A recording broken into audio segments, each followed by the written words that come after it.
மதுவிலக்கு கோரி போராடிய மாற்றுத்திறனாளிகளை தற்போது மதிமுக பொதுச் செயலாளர் வைகோ சந்தித்து வருகிறார். அந்த நேரடி காட்சிகளை தற்போது பார்க்கலாம். இந்த கட்டாந்தரையில இந்த உணர்ந்து கொற்றமலையில போட்டுட்டு போயிட்டாங்க. இது என்ன சர்க்கார்? நான் கேட்டு சொன்னா ஏன் கோபம் வருது? லேடி முசோலினி, லேடி இடிமின்னா ஏன் கோபம் வருது? இதுக்கு வேற என்ன அர்த்தம்? இவங்க என்ன வேற கட்சியா? இல்ல கட்சிக்காக ஒரு ஓட்டு கேட்க போறாங்களா?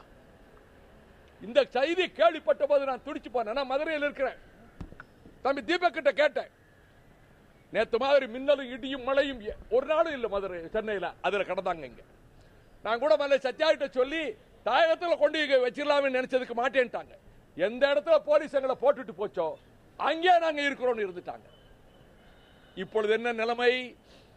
இதுல ஒரு தங்கை இப்ப மயங்கி விழுந்துட்டாங்க. இவ்வளவு ஈவிரக்கம் இல்லாம இந்த மாற்றுத்திறனாளிகளை மதுவை அகற்ற வேண்டும் என்று சொன்னதற்காக இவர்களுக்கு இந்த தண்டனையா? கேள்விப்படவே இல்லைங்க. இந்த அரசு போல இரக்கமற்ற அரசு எனக்கு தெரிய தமிழ்நாட்டில் என்றைக்கும் இருந்ததில்லை. ஈவு இரக்கமற்ற அரசு ஜெயலலிதா அரசு. அவர்கள் நாங்கள் சாகும் வரை உண்ணாவிரதம் இருப்போம் என்று அவர்கள் உண்ணாவிரதம் இருக்கிறார்கள். உண்ணாநிலை அறப்போர் நடத்துகிறார்கள். தமிழக மக்களே, வாழ்க்கையில் எந்த சௌபாக்கியங்களும் இல்லாமல் துன்பங்களுக்கு மத்தியிலே மண்ணோடு மண்ணாக தவழ்ந்து நடக்க வேண்டிய பரிதாபத்துக்கு ஆளாக இருக்கக்கூடிய இவர்களெல்லாம் மதுவை ஒழிக்க வேண்டும் என்பதற்காக தங்களை தாங்களே வரித்துக் கொண்டு இந்த பட்டினி போரை நடத்துகிறார்கள். தமிழக மக்கள் கிளர்ந்து எழுங்கள். இந்த சர்க்காரின் காதுகள் கேட்காது, இது செவிட்டு காதுகள். ஊழல் பணத்தின் சத்தம் கேட்கிற போது மட்டும் காதுகள் திறக்கும். இந்த சர்க்காரின் கண்கள் பார்க்காது, குருட்டு கண்கள்.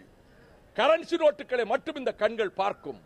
ஆகவே தமிழகத்தின் தாய்மார்களே, நீங்கள் தான் வருங்கால தலைமுறையை காப்பாற்ற வேண்டும். அரசியல் கட்சிகளால முடியாது.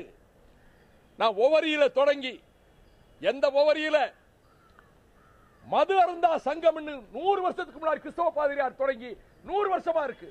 அதனாலதான் அங்க தொடங்கி மதுரை வரைக்கும் ஊர் ஊரா போய் 470 கிலோமீட்டர் தினம் பல்லாயிரக்கணக்கான மக்களை சந்திச்சேன்.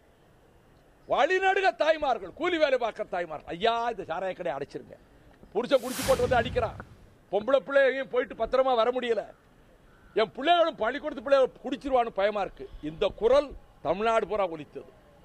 பிறகு கோவளத்தில் இருந்து மறைமலை நகர் வர, பொள்ளாச்சியில இருந்து ஈரோடு வர, அதுல 1500 கிலோமீட்டர் போறப்ப எந்த ஊர்ல கட்சிக்கு ஓட்டு கேட்கல, மதிமுகவுக்கு ஓட்டு போடுங்கன்னு கேட்கல, எந்த கட்சிக்கு வேணா ஓட்டு போட்டுக்கிடுங்க, மதுவை ஒழிக்க மக்கள் திரளுங்க, அவ்வளவுதான் எங்களை போல செய்ய முடியும். அதுக்கு பிறகு என்ன செஞ்ச? இதே பக்கத்து இடத்துல தான் 59,000 மாணவ மாணவிகள், கல்லூரி மாணவ மாணவிகள், பள்ளி மாணவ மாணவிகளை மதுவிலக்கு மரத்தான் ஓட்ட பந்தயத்திலே பங்கேற்க செய்தோம்.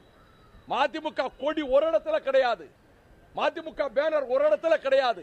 நான் பேசும்போது MDMK பேரை கூட உச்சரிக்க